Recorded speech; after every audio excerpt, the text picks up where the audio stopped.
வணக்கம். திசைகளின் 10 மணி செய்திகள். முகமது யூசுப் ரவுத்தர் வழக்கில் நாளை தீர்ப்பு.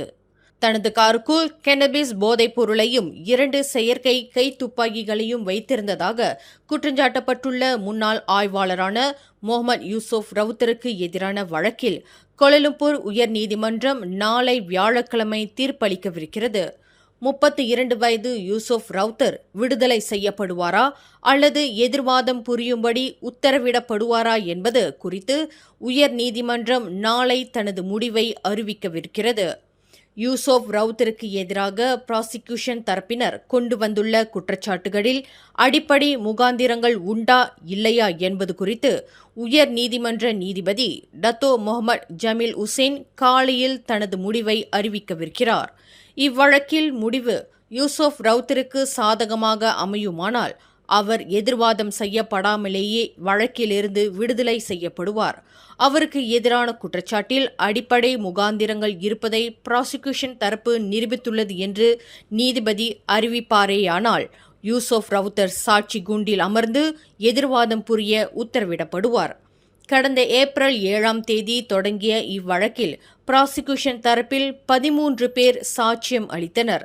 கடந்த ஆண்டு செப்டம்பர் 6ஆம் தேதி காலை 10:15 மணி அளவில் கோலாலம்பூர் போலீஸ் தலைமையகத்தின் முன்புறம் உள்ள ஒரு சூறாவ் அருகில் காரில் சென்று கொண்டிருந்த யூசுப் ரவுத்தரை போலீசார் தடுத்து நிறுத்தி சோதனையிட்ட போது அவர் காரில் 305 கிராம் கென்னபிஸ் போதைப்பொருள் கண்டுபிடிக்கப்பட்டதாக அவருக்கு எதிரான குற்றச்சாட்டில் தெரிவிக்கப்பட்டது.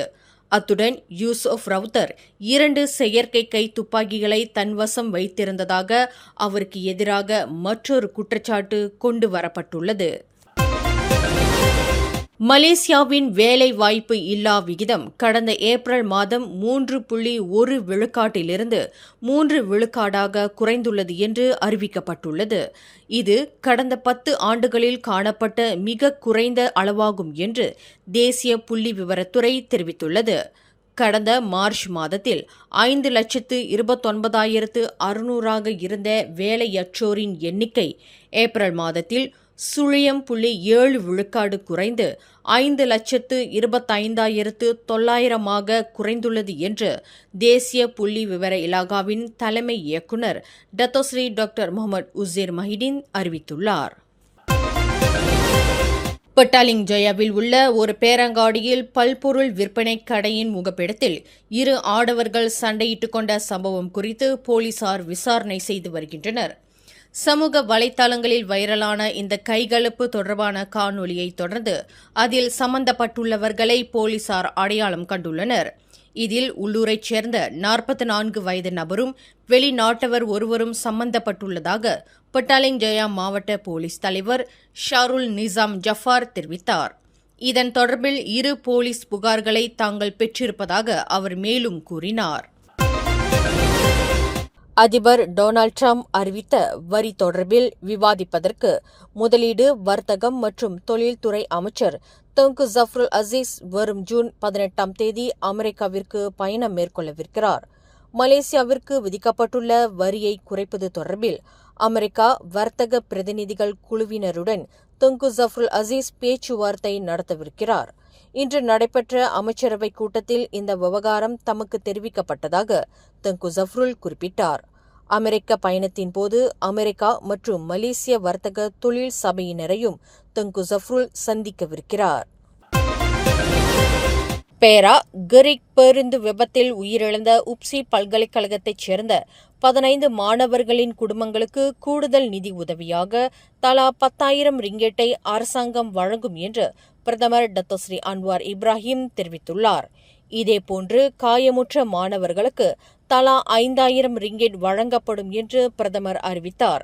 இன்று கூடிய அமைச்சரவை கூட்டத்தில் இதற்கு இணக்கம் காணப்பட்டுள்ளதாக பிரதமர் தனது முகநூலில் தெரிவித்துள்ளார். பாதிக்கப்பட்ட குடும்பங்கள் தங்களுக்கு ஏற்பட்ட துயரிலிருந்து மீள்வதற்கு அவர்களுக்கு போதுமான மன வலிமையை இறைவன் வழங்க வேண்டும் என்று தாம் பிரார்த்திப்பதாக டத்தோஸ்ரீ அன்வார் குறிப்பிட்டார். அடுத்த மாதம் 1 தேதியிலிருந்து SST எனப்படும் விற்பனை சேவை வரி நடைமுறைக்கு வரும் பட்சத்தில் அரிசி, சமையல் எண்ணெய், காய்கறிகள், கோழி, மீன் முதலிய அத்தியாவசிய பொருட்களுக்கு வரி விதிக்கப்படாமல் நிலைநிறுத்தப்படுவதை அரசாங்கம் உறுதி செய்யும் என்று உத்தரவாதம் அளிக்கப்பட்டுள்ளது. தேர்வு செய்யப்பட்ட பொருட்களுக்கு மட்டுமே 5 அல்லது 10 விழுக்காடு வரி விதிக்கப்படும். அத்தியாவசிய பொருட்களுக்கு வரி விதிக்கப்படாது. அதனை அரசாங்கம் எல்லா நிலைகளிலும் உறுதி செய்யும் என்று விவசாயம் மற்றும் உணவு பாதுகாப்பு அமைச்சர் டத்தோஸ்ரீ முகமது சாபு தெரிவித்துள்ளார். மக்களின் நல்வாழ்வை உறுதி செய்வதற்கு அவர்களுக்கு சிரமத்தை தரவல்ல எந்த செயலிலும் மடானி அரசாங்கம் ஈடுபடாது என்று முகமது சாபு உறுதியளித்தார். புத்ராஜயா இந்திய அரசு ஊழியர்கள் சங்கமான இமயம் பிரதிநிதிகள் அதன் தலைவர் டாக்டர் சதீஷ்குமார் கே முத்துசாமி தலைமையில் தொடர்பு துணை அமைச்சர் தியோனிச்சிங்கை மரியாதை நிமித்தமாக அலுவலகத்தில் சந்தித்தனர். புத்ராஜயா மற்றும் சைபர் ஜெயாவில் பணியாற்றும் 300க்கும் மேற்பட்ட இந்திய அரசு ஊழியர்கள் இமயம் சங்கத்தின் உறுப்பினர்களாக உள்ளனர். இந்த அமைப்பு ஒற்றுமை, சிறந்த தொழில்முறை ஆக்கப்பூர்வம் மற்றும் அரசு ஊழியர்களின் நலனை வலுப்படுத்தும் நோக்கில் பலதரப்பட்ட முயற்சிகளை மேற்கொண்டு வருகிறது. சந்திப்பின் போது தங்கள் உறுப்பினர்களை நாடு தழுவிய அளவில் விரிவுபடுத்தும் திட்டத்தையும் சமூக மாற்றத்திற்கான பல முயற்சிகளை செயல்படுத்தும் திட்டங்களையும் இமயம் குழு வெளிப்படுத்தியது. மேலும் அரசு நிறுவனங்களுடனான ஒத்துழைப்புகளையும் வலுப்படுத்த இவர்கள் விருப்பம் தெரிவித்தனர். இதுபோன்ற சிறந்த முயற்சிகளை எப்போதும் நான் வரவேற்கிறேன். எனது நாடாளுமன்ற தொகுதியான கூலாயில் அரசாங்க வேலை வாய்ப்புகள் குறித்த விழிப்புணர்வை அதிகரிக்கவும், RTMஇன் மின்னல் FM மற்றும் வசந்தம் தொலைக்காட்சி போன்ற ஊடகங்களில் தகவல்களை மக்களுக்கு விரிவாக கொண்டு சேர்க்க வேண்டும் என துணை அமைச்சர் தியோனிச்சிங் வலியுறுத்தினார். இமயம் குழுவின் சமூக முன்னேற்றத்திற்கான அர்ப்பணிப்பையும் முயற்சியையும் பாராட்டிய தியோனிச்சிங், இந்த முயற்சிகள் பொதுமக்கள், குறிப்பாக இளைஞர்கள் பொது சேவை துறையில் சேர ஊக்குவிக்கும் மற்றும் நாட்டிற்கு பங்களிக்க வழிகாட்ட உதவும் என நம்பிக்கை தெரிவித்தார். தஞ்சோங் மாலேம் உப்சி பல்கலைக்கழகத்தைச் சேர்ந்த 15 மாணவர்கள் பேருந்து விபத்தில் மரணமுற்றதை தவறாக வியாக்கானப்படுத்தி சமூக வலைதளங்களில் அவதூறான கருத்தை பதிவேற்றம் செய்த ஆசிரியர் ஒருவர் தனது செயலுக்கு மன்னிப்பு கேட்டுக் கொண்டார். பாதிக்கப்பட்ட 15 குடும்பத்தினர் மனதை நோகடிக்கும் தன்மையில் அந்த ஆசிரியர் தனது கருத்தை பதிவேற்றம் செய்ததற்கு பலர் கண்டனம் தெரிவித்தனர். அவர்களின் மரணம் இழிவானது என்றும் அவர்கள் PTPTNஇல் வாங்கிய கல்வி கடனை திருப்பி செலுத்தாதவர்கள் என்று கலிட் யூனோஸ் என்ற ஆசிரியர் தனது முகநூலில் விமர்சித்திருந்தார். எனினும் அப்படியொரு கருத்தை வெளியிட்டதற்காக பாதிக்கப்பட்ட குடும்பத்தினரிடம் மன்னிப்பு கோருவதாக அந்த ஆசிரியர் தெரிவித்துள்ளார். 26,000 ரிங்கிட் லஞ்சம் பெற்றதாக சந்தேகிக்கப்படும் நிறுவனத்தின் 2 இயக்குநர்கள் மற்றும் வங்கி ஒன்றின் சில்லறை வர்த்தக முன்னாள் ஆலோசகர் ஒருவர் கைது செய்யப்பட்டுள்ளனர். அந்த மூவரையும் மலேசிய ஊழல் தடுப்பு ஆணையமான SPRM கைது செய்து தடுப்பு காவல் அனுமதியை பெறுவதற்கு புத்ராஜயா மாஜிஸ்ட்ரேட் நீதிமன்றத்தில் இன்று நிறுத்தியது. 30க்கும் 40க்கும் இடைப்பட்ட வயதுடைய ஒரு பெண் உட்பட மூவரையும் வரும் ஜூன் 15ஆம் தேதி வரை தடுப்பு காவலில் வைப்பதற்கு நீதிமன்றம் அனுமதி வழங்கியுள்ளது. எரிபொருள் வாராந்திர விலை நிர்ணயிப்பில் பெட்ரோல் மற்றும் டீசல் விலை நிலைநிறுத்தப்பட்டுள்ளது. அவற்றின் விலையில் எந்த மாற்றமும் இல்லை. பெட்ரோல் RON95, பெட்ரோல் RON97 மற்றும் தீபகற்ப மலேசியாவில் டீசல் ஆகியவற்றின் விலை முறையே லிட்டருக்கு 2 ரிங்கெட் 5 காசு, 3 ரிங்கெட் 7 காசு மற்றும் 2 ரிங்கெட் 74 காசு என விலை நிலைநிறுத்தப்பட்டுள்ளதாக நிதி அமைச்சு ஒரு அறிக்கையில் தெரிவித்துள்ளது. உள்நாட்டு வாணிபம் மற்றும் வாழ்க்கை செலவின அமைச்சின் கோம்பாக் கிளை இன்று பிற்பகல் 2 மணியளவில் ரவாங்கில் உள்ள சலவைத்தூள் தயாரிப்பு தொழிற்சாலையில் திடீர் சோதனை மேற்கொண்டது.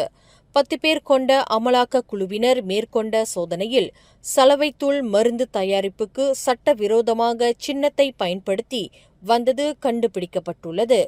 மற்றவருக்கு சொந்தமான சின்னத்தை பயன்படுத்துவது குற்றமாகும். அறிவார்ந்த சொத்துக்கள் பாதுகாப்பு சட்டத்தின் கீழ் அந்த தொழிற்சாலைக்கு எதிராக நடவடிக்கை எடுக்கப்பட்டதில் 29,680 ரிங்கிட் மதிப்புள்ள 2120 போத்தல்களில் சலவைத்தூள் மருந்து பறிமுதல் செய்யப்பட்டதாக உள்நாட்டு வாணிபம் மற்றும் வாழ்க்கை செலவின அமைச்சின் ஸ்லாங்கூர் மாநில அமலாக்க அதிகாரி முகமது அனிசாம் கெச்சே வெளியிட்டுள்ள ஓர் அறிக்கையில் தெரிவித்துள்ளார். நேற்றிரவு கோலாலம்பூர் புக்கெட் ஜாலில் தேசிய விளையாட்டு அரங்கின் கார் நிறுத்தும் இடத்தில் நிகழ்ந்த கைகலப்பு தொடர்பில் உள்ளூரைச் சேர்ந்த 5 ஆடவர்களை போலீசார் கைது செய்துள்ளனர். மலேசியாவிற்கும் வியட்நாமிற்கும் இடையிலான 2027 ஆசிய கிண்ண கால்பந்தாட்ட போட்டியின் போது அரங்கிற்கு வெளியே இந்த கைகலப்பு நிகழ்ந்துள்ளது. இதன் தொடர்பில் இரவு 11:50 மணியளவில் சிராஸ் மாவட்ட போலீசார் 19க்கும் 27க்கும் இடைப்பட்ட வயதுடைய அந்த 5வரையும் கைது செய்தனர். விசாரணைக்கு ஏதுவாக அந்த 5வரும் இன்று கோலாலம்பூர் மஜிஸ்ட்ரேட் முன்னிலையில் நிறுத்தப்பட்டு ஒரு நாள் தடுப்பு காவலில் வைப்பதற்கான அனுமதி பெறப்பட்டுள்ளதாக சிராஸ் மாவட்ட போலீஸ் தலைவர் ரிஸ்வான் கலீட் தெரிவித்தார். மேலும் செய்திகளை தெரிந்து கொள்ள கீழே இருக்கும் பெல் பட்டனை அழுத்துங்கள். உங்கள் மகிழ்ச்சியை வெளிப்படுத்த லைக் மற்றும் ஷேர் செய்யுங்கள். தொடர்ந்து திசைகளோடு இணைந்திருக்க சப்ஸ்கிரைப் செய்யுங்கள்.